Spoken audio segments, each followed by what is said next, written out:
Hey recruits! What's up, guys? Hey, so the second round of the playoffs against Klein Collins happened on Friday night. And we'll get into it right after this.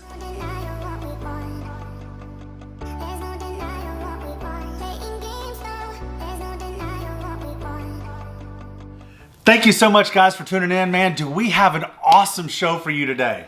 Awesome, guys. So don't forget, if you guys want to be part of that lineup, hit that subscribe button below, turn on that notification bell so you guys never miss an episode. Click them. Guys, as always on this show, we will cover high school ball. We will cover travel ball, college ball, even recruiting as a whole. Yeah, we're also going to cover my recruiting journey, and then we'll bring people on as special guests to talk about their recruiting journey, and we're even going to record it at places called walk-ons or sports bars or anything like that, so you guys can see us at a different location. Awesome. Okay, Maddie, let's get right into the show. This one-game series Friday night against Klein Collins, man, it was absolutely mind-blowing. Oh my gosh, you guys. It was so awesome. I was so excited. And don't get me wrong, I had butterflies in my stomach the entire week. I was pretty nervous. But when I got there, all the parents were standing at the side of the fence with all of our fat heads cheering. I mean, they were doing the wave. I mean, it was awesome to see. I mean, I know that the atmosphere against spring was great, but this blew the doors off of it. I mean, this was so awesome. This game had a little bit of everything, including something I've never seen before. Yeah, we started off a little bit slow. I do think that's part of the fact that Savannah Carter, their pitcher, she was really hitting her spots pitching. And this Blue, let me just say, he was not very good. Whenever Cordy was pitching for us, he would miss pitch calls, and she had so many strikes that were just not being called at all. But Savannah, she was hitting her spots, and he was giving her those pitches. I mean, what can we do? The game's over, but yeah. In the top of the first, you guys went 3 up, 3 down pretty quick. In the bottom, a sac fly by Klein Collins put them up 1-0. Yeah, let me just talk about this real quick. So we're in the field. They hit the sac fly to left where JC is playing, and there's a runner at third, and JC makes this throw all the way to me at home. Hose. Got her. I mean, we can insert that video right here for you guys to watch. As you can see, I tagged her way before she got to the plate. Her knee was here, and it was, when I tell you she was hosed, goner, dude, a goner. And the umpire called her safe, and we were and our coach went crazy. She was like, "Are you kidding me?" I thought she was going to get kicked out, to be honest with you. She was close, because she argued a couple of times, and she was close. I mean, and I'll be honest, I was I've never seen Coach be like that. Yeah, which as she should have been like that, because it was one of the worst calls I've ever seen in the history. It was the worst call of the year for sure. It was bad, but yeah. So in the top of the second, again, we had 3 quick outs. We weren't putting the bat on the ball against Savannah Carter. She was hitting her spots, and I tell you, for a freshman, she's a stud. She's a very good. She's a stud. She's gonna lead their team all the way through her senior year for sure. Yeah. So in the bottom of the second, Kylie Jacks hit a 2 RBI double, and then an error by Allie Hagabush scored Kylie Jacks and put them up 4-0. Yeah. And I'll be honest, at this point I was a little concerned. You guys weren't hitting the ball. Your confidence was shaken there. I could tell. Their atmosphere, their fans, they were all over it. I mean, they were loud. Their dugout was super loud. And, me being the catcher, I had to go out and talk to my team. I was calling time. We kind of talked. And then right after that error and that play happened, we had, 1 out? Yeah, we had 1 out or 2 outs, and I was like, guys, we need to get these last 2 or 1 out. We got this, we can do this. And then we got that out, and then I think that's when the game kind of shifted. Is whenever we came in and we talked, and we were like, okay, what's going on? Whatever, It definitely calmed them down. But I said on last week's show, if you guys waited until the 5th inning to hit, you were gonna lose. Wait, but what's funny is we waited till the 4th inning, so got you there. Gotcha. Now there was no score in the 3rd inning, so.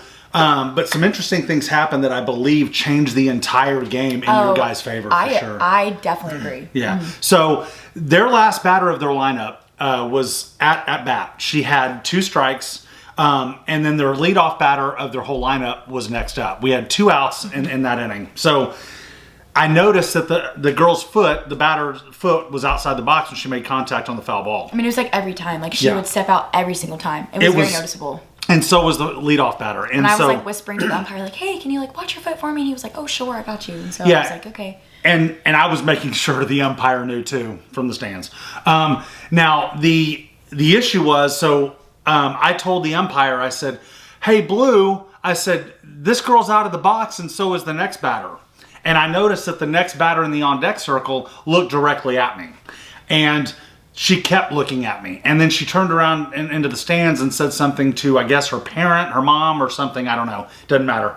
But then she kept eyeballing me. Well, then the next pitch, they struck the last girl out. So she was going to be the first batter in the next inning.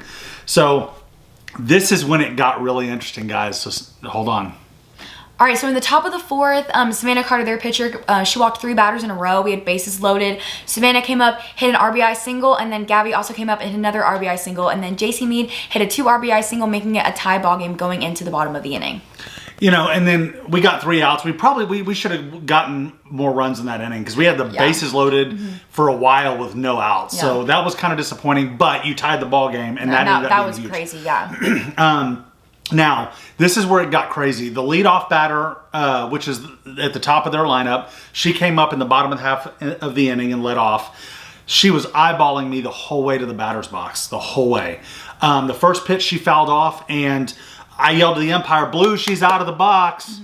Be mindful, I was telling this Blue the entire time. I was like, "Hey, can you watch your foot?" And he's like, "Yeah, sure, I'm watching it." I was like, "Okay." And then the second pitch, fouled it off again. She's out of the box, and I said, "Blue, she's out of the box again." And then she turned around to me, and I've never seen a player turn around to a parent or a fan in the stands. But she turned around and she says, "Am I out of the box? Am I out of the box?" Before I get into my reaction, what were you thinking?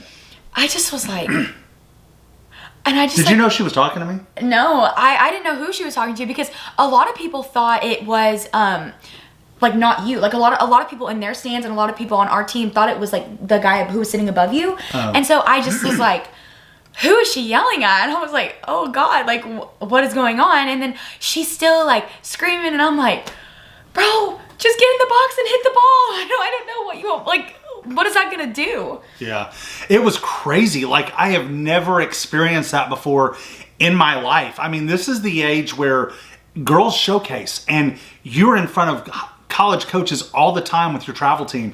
And that it just floored me, and I'll be honest. And I responded, and it was the only time I had spoken to her, and I responded, and I said, "Yes, you were out of the box." Yeah. And I wasn't the only one responded. Another parent responded the same thing. But I'll be honest, I was so stunned.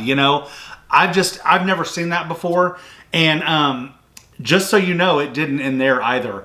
Yeah, and then also on her at bat, their coach was like telling her, hey, focus in on your at bat, focus in on the ball, just focus. That was like her one word. And I was like, and then the very next pitch, she struck out. Yeah, and I was like, and I walked up to our pitcher and I was like, man, all that? And she was like, all that. And I was like, wow, good one. Yeah, it was pretty crazy. Yeah. Now, in the fifth inning, we didn't score any runs in the top, so it went to the bottom of the fifth inning. And while Collins was hitting, a police officer came up into the stands and came over to me and said, "Sir, can you come down here, please?" And I didn't see any of this, so I was like, "Oh." Yeah, so I put my phone down and I went down there and I said, "Yes, ma'am." And she said, "There has been reports of you using abusive language and cussing." And I said, "No, ma'am." I said, "You can ask anybody here. That never went on." No, and a lot of parents were like, "Colton, cussing? Really?" Even like my friends on the team, in the dugout, we were talking about it, I think, was it yesterday? And they were like, "Your dad cussing?" I was like, yeah, I don't know.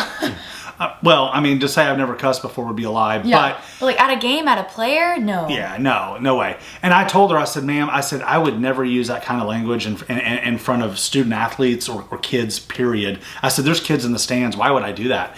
And even one of the parents came up and she said, "Ma'am, I have no dog in the fight here." She said, "But he never once said anything like that." And she goes, and she kind of brushed her off, but she knew at that point that they, it wasn't like all of them, were lying. They all came to my defense and said he wasn't using abusive language.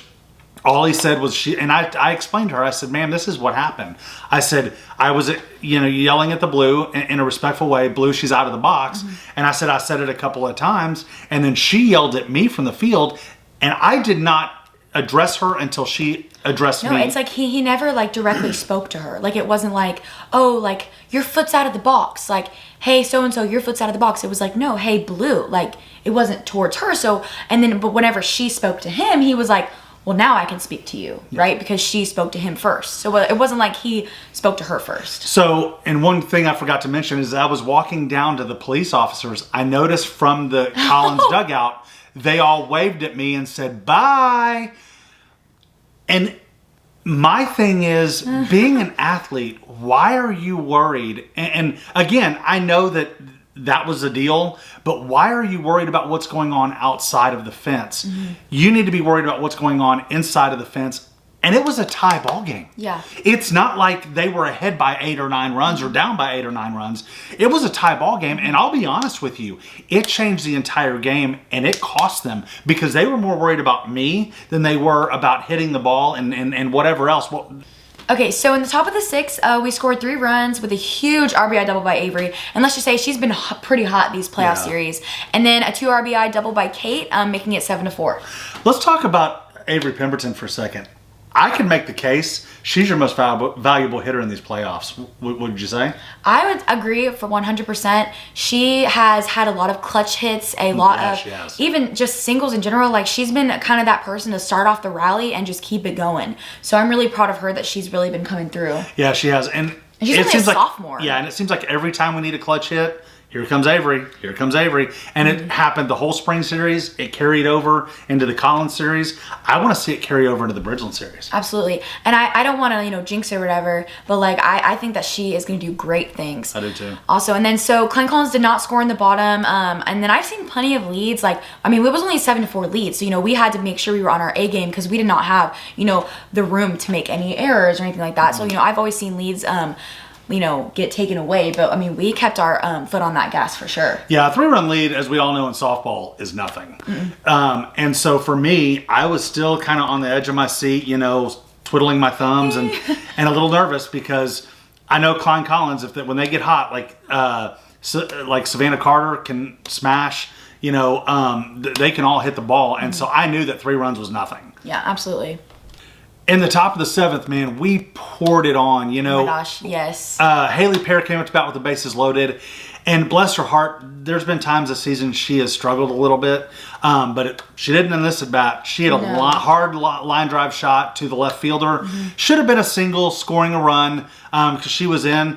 She tried to scoop and throw home. And when she scooped it missed, went underneath her glove, rolled to the fence or close to the fence. On bases that, Haley, cleared. Yeah, bases cleared. Haley got to second. And then we did a whole lot of damage with 2 outs. And we've done that all season, too, let me just say. Oh, yeah, for sure. And I'm so proud of Haley, let me just say, because, like he said, she struggled just a little bit.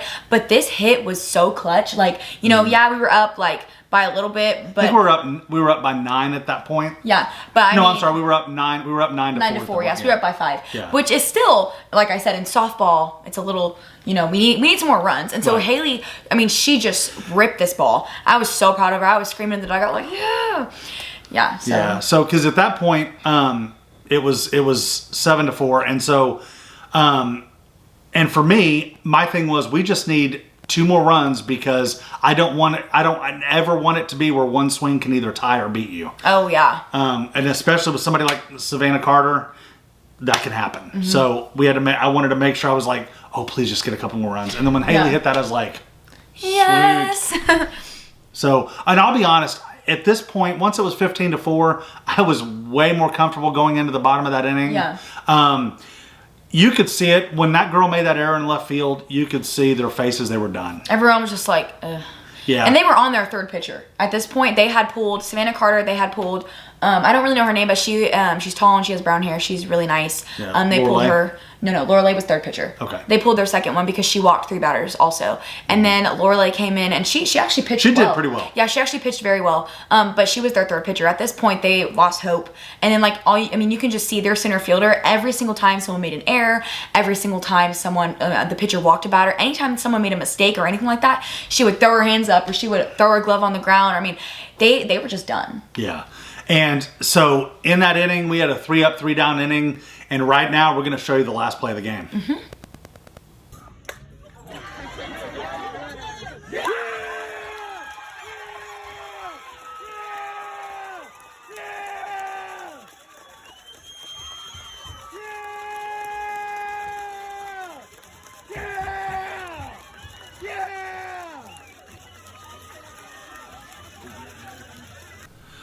Okay, we're back. So, Maddie, why don't you wrap up the series against Klein Collins for us? I'm so proud of all of our girls because, I feel like we're such an underdog team.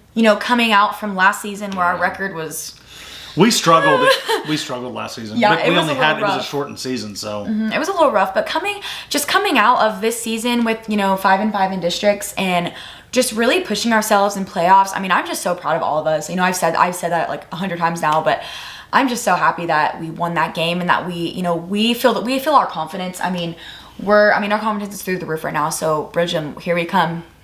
Well, and I can tell you, their confidence as a team together has grown just from mid districts. I mean, they are a different team now than they were 6 or 7 games ago. Yeah, that's how much they've grown, and it's good to see they trust each other.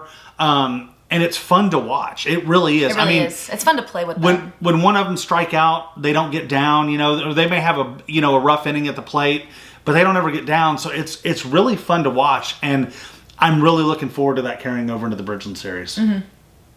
All right, Maddie. So next up is Bridgeland. But before we get into the series with you guys, we need to do some backstory on the Oak Ridge series because that was crazy. I'll be honest. I picked Oak Ridge. I thought Oak Ridge had way too much firepower, but loser. Boy, I was wrong. Won. I was wrong. In game 1, they beat Oak Ridge 11-10, and it was back and forth. It was so back and forth, guys. They had 9 home runs total between both teams. Oak Ridge hit 3. That's 9 home runs in one crazy. game. That's so crazy to me. Like, Bridgeland hit 6, Oak Ridge hit 3, and I mean, Tomball High School's field always has the wind blowing out, and this game was no different. Like, when I tell you, I mean, when I was looking at Game Changer, I was like, how does a team hit 9 home runs? Yeah. I mean, combined. That's just blows my mind. So my son's baseball coach, his son plays for Tomball High School. And he was telling me that the way the baseball field and the softball field at Tomball face, the baseball field faces with the wind blowing in, and the softball field faces with the wind blowing out. So he said it didn't surprise him because softball, as big as it is, when it gets up in the wind, it's like a sail on a ship, and it just goes. And so it makes sense, but 9 home runs. That just 9. blows my mind. 9. It blows my mind. Yeah, absolutely it does. Yeah, and then in game 2, they beat Oak Ridge 7-2. And from my understanding, Bridgeland lacks pitching. We actually watched film on them the other day. Yeah. And their pitching, they have about 3 pitchers that were that they rotated through between both games, and their pitching, it's pretty good. One of the girls has a great rise ball, but from what I understand is that Oak Ridge, I mean, they were serving it on a platter. Yeah. Even Oak Ridge, I mean, Oak Ridge was serving them on a platter, obviously. I mean, they hit 6 home runs, but so was Bridgeland also. So Courtney and Kate are going to have to be hitting their spots for sure because Bridgeland is a great hitting team. Well, and for Bridgeland, Quinlan, she had 3 home runs in 2 games. 3 home runs. There were several of them that had 2, if not 3 or 4, in 2 games. 2 games. So your pitchers are going to have to hit their spots. Which I know that they will, but we just got to be on our A game because when we watched the film, I mean, our coach, she didn't even let us watch Bridgeland hit. She was like, I don't want y'all to get in your head that they're going to hit the ball. And I completely understand because I think, we need to see for ourselves, especially because I think Courtney and even Kate and even Haley, I mean, all of our pitchers have a lot of movement on the ball. And so I think whoever pitches is going to do perfectly fine. Yeah. And I know that we're playing Friday night at Tomball Memorial, not Tomball High School. They're rivals, but we're playing at Tomball Memorial. Tomorrow night. We're playing tomorrow night. And so the field at Tomball Memorial, the wind blows in. So I was told that by a family member whose daughter plays for Tomball Memorial. So that's actually good, and I think that's going to ease, but like I said, it comes down to who's going to hit the ball the best and who pitches the best. From what I understand, though, the strong point in our game for the series is going to be our pitching. I mean, we hit well, don't get me wrong, but we have, from what I understand, our pitching staff is stronger than theirs. That's what my coach said too. I mean, but who knows? Yeah. I mean, we've never seen them play. We've never. I mean, we've never played. We just. They've never seen us play either. So. Yeah. I mean, so they're really. I mean, we're both teams. We don't even know who each other are. I mean, we know people on the other team, but I think it's just going to be a head-to-head game. Yeah, and so my cousin, whose daughter plays for Tomball Memorial, she's going to be at the game, and she knows some players from Bridgeland. So it's going to be a great series. All right, Maddie, so let's get into the rest of the Region 2 quarterfinals. As always, guys, we're going to have the bracket right here as we talk. So the first matchup in our side of the bracket is Bryan versus Midway. Who are you taking? I'm picking Bryan this time. I picked the other team last week, but I'm picking Bryan for sure. Yeah, I'm taking Bryan too. Next game up, Cy Woods against our district rival, the Woodlands. You know, you guys in the Woodlands are the only teams left from your district. How does that feel? Feels pretty freaking awesome because I know a lot of people probably thought Oak Ridge would make it farther than round 2, but I mean, it's pretty cool that, like, you know, us in the Woodlands, I mean, yeah. You know, and the catcher for the Woodlands, you guys both have the same hitting coach, so. Yeah, Coach Perez, shout out to you. You're awesome. Coach Perez is awesome, by the way. So who are you picking, Cy Woods or the Woodlands? Oh, the Woodlands. Sorry. Yeah, I'm going to take the Woodlands too. You know, right now, Sailor's on a roll pitching for them. So I'm going to take the Woodlands. You know, it's going to be hard to beat them a little bit right now. They're on a roll, kind of like you guys are. So, I'm taking the Woodlands. The next up is Rockwall playing Wiley. I'm taking Wiley. The winner of this game plays the winner of your game against Bridgeland. So you're taking Wiley? Mm-hmm. Okay. I'm going to take Rockwall. I have a feeling about Rockwall. I'm just going to take them this time. So there we are. So, Maddie, I really want to talk about the baseball boys for a second. Oh, my gosh. The varsity team is on a roll. Studley, dude. Our Grand Oaks baseball guys are so studly. They played MacArthur this past Friday and Saturday, and they run-rolled them. I mean, 7-0 the first game, 14-0 the second game. I mean, our team is on fire. Yeah, and I'm going to be honest. I mean, Grand Oaks has a really, really good baseball team. The issue, you know, the big thing is we play Spring ISD in by districts, no matter if it's baseball or softball. Yeah. And Spring ISD top to bottom isn't what ours is. I mean, we have a really, really strong district. But you have to play who's in front of you, and they went out and they put it on them. Oh, absolutely. Yeah, so Connor Christ hit a 2-run bomb over the scoreboard in left field. It was crazy. Her friend Sebastian Harden, I saw the video on his Instagram, and it was a shot. It was awesome, yeah. And then Antonio Sabala hit 3 for 4 and also did Sloan Laird. Yeah. So, who do they play this week? Do you know? I don't. Okay, well, we'll update it. You know what? We'll update you on the baseball team as long as they're staying in the playoffs. Absolutely. So, Maddie, I understand. Let's get right into it because this is the thing you've been waiting a long time for. So, yeah. I understand you have a special announcement. What is it? So I would just like to say that I am so blessed to be furthering my academic and athletic career, and I'm verbally committed to Sterling College. Swords up, baby. So, just so you know, there should be a little thing that comes across the screen right now. If you want to watch her commitment video, there it is. Please watch it, click it. We've worked so hard on it for like a month, and I'm just so excited to be committed. It feels so good. It feels like all the hard work and all of the things that I've been through in my life just have come and have paid off. How does it feel to finally have that out of the way? It feels good. It feels really good. Kind of sad that it's kind of over, you know, like not sad, but just kind of like I guess kind of sad is how you could describe it. I don't know, just like not having like emails and all that stuff now. Like it's just like now I can, you know, better my skills. She's happy about not having to send any more emails. Trust me. Yeah. I don't know. I think it's just so crazy that I found a home. And if you guys don't know, Sterling College is in Kansas. And if you would have asked me before all this started, would she be going to anywhere but Texas? Oh, I would have said no. Out of Texas, I would have said no. Because I remember before my recruiting journey started, I said I do not want to go anywhere outside Texas. I want to stay in state. You know, I want to go D1. Like that's my dream, which, you know, it was my dream for a very long time. But, you know, I found my home in Kansas, you know, 9 hours away. And let me just say, I'm a little nervous to go 9 hours away by myself. Well, your sister's going 8 hours away to Texas Tech. That's very true. But that's still in Texas. Yeah, still in Texas. Go figure. And you know what the funny thing is that her sister's going to Texas Tech, which is in Lubbock, which is 8 hours away from where we are. Mm-hmm. She's going to Sterling, Kansas, which is 9 hours away. But the funny thing is, it's a triangle. They're 7 hours away from each other. Who would have thought? Yeah, I don't know. I'm just so excited that, you know, I found a place that, you know, makes me feel at home, just like, you know, here. I can tell you, all the coaches that invited you on visits and offered you were amazing coaches. They were so persistent and awesome, and they really cared. They really do care. They would text her to check on her and you know, ask her how things were going, ask her how select ball, ask her how high school ball was going, and you create, and the funny thing is, you see recruiting, you know, most people think recruiting is mainly about football and stuff like that. And that's a huge deal. There's a huge, you know, deal about football recruiting, but it doesn't matter what sport you're in, recruiting, you create relationships with these coaches, and the parents do too, because you're entrusting that when your child goes to this school that they're going to look after them and be a pseudo parent to them while they're gone. Yeah, and like calling all of the coaches, like I just want to say, thank you guys from the bottom of my heart if you're watching this. You guys are so awesome. But, you know, calling all of these coaches, I mean, I cried. I mean, I felt horrible. Like, obviously, like I was excited to like commit and everything. Like that's where I want to go. That's my whole entire heart. Like my heart and soul was there.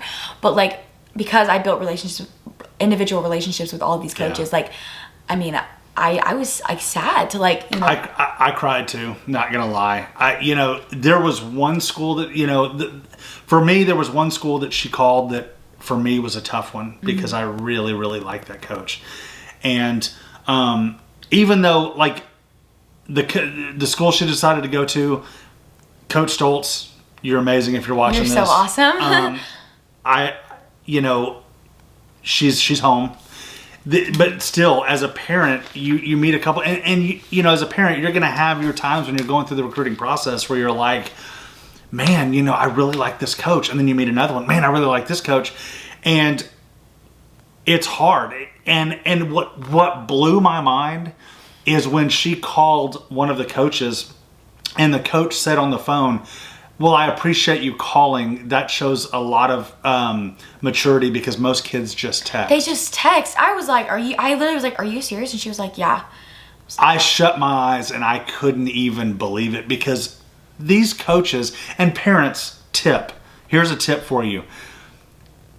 Have your child take personal responsibility and call these coaches that have invested their time and effort into recruiting your child. I mean, these coaches were recruiting me for almost a year. Yeah, and you have to understand that they picked your child, and if you haven't been through it yet, or if you have, you know how it's a blessing. It is a true blessing when a coach shows interest in your child, but. I told her from the beginning, I said, and we told the coaches, when she makes her decision, she will be calling you regardless of what that decision is. And guys,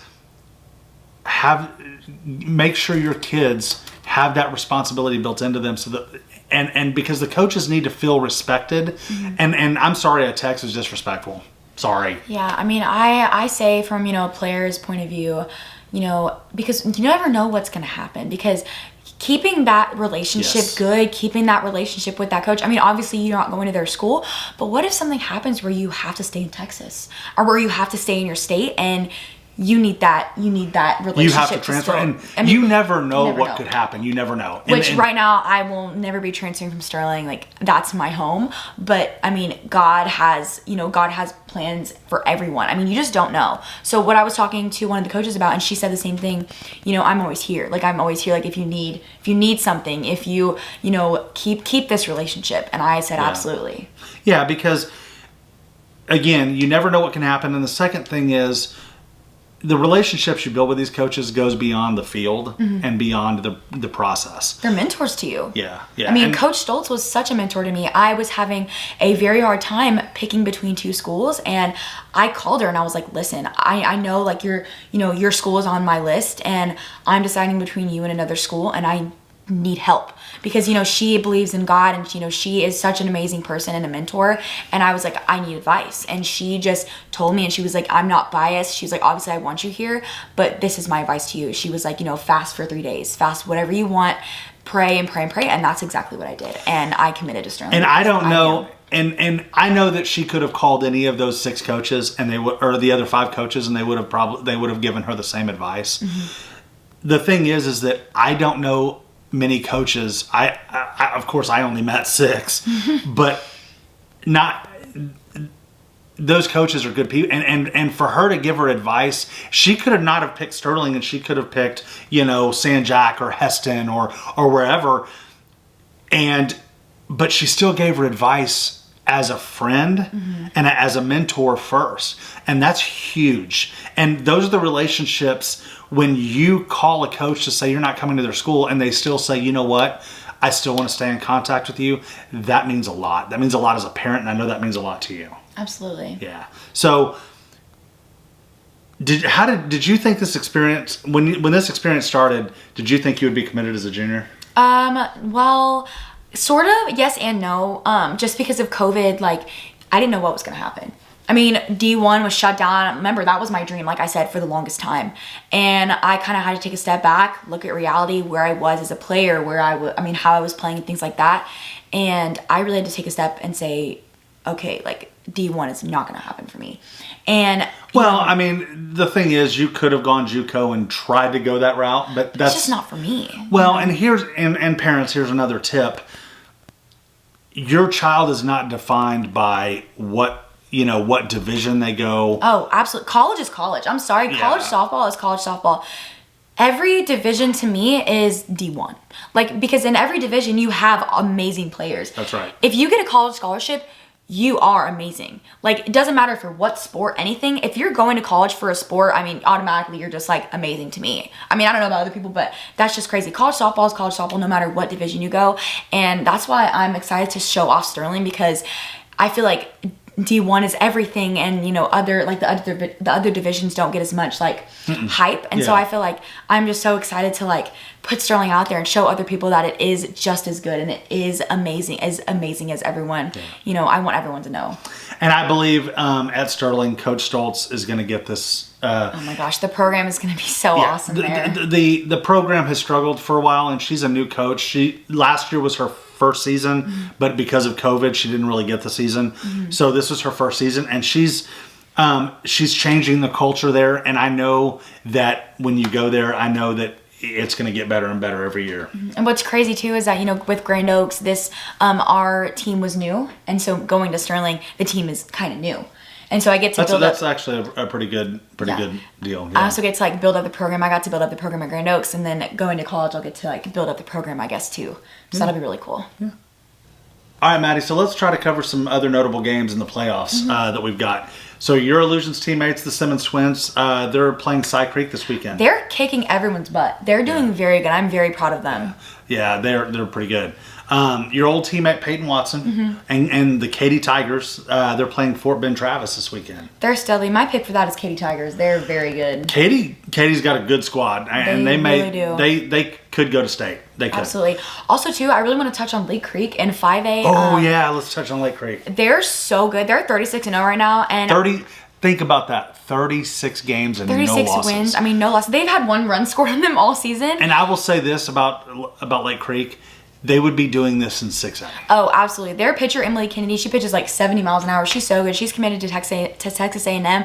And they also play Magnolia West this week. And, yeah, no one's going to beat them. Yeah, I honestly don't think anybody's going to beat them. And I'll be honest, they have not only do they have a great pitcher, they have a stacked team of hitters. Oh, my gosh, yeah. Coach Michelle Rachinsky actually came from Magnolia. Montgomery. I'm sorry, Montgomery. She's a heck of a coach. She's very good. She has them rolling over there, and I'm going to say good luck to them.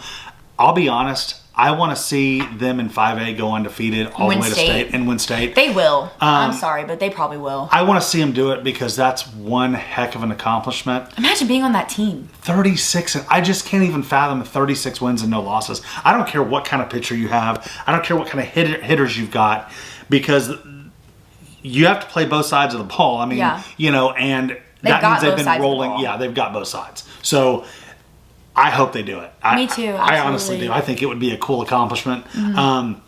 Let's look ahead to the Illusions round robin this weekend. Now, depending on what happens with your Bridgeland game on Friday, I might not be able to play. Yeah, you might not be able to play. If we win the Bridgeland game on Friday, I'm not allowed to play in the Illusions, but I will go and support my team, watch them play.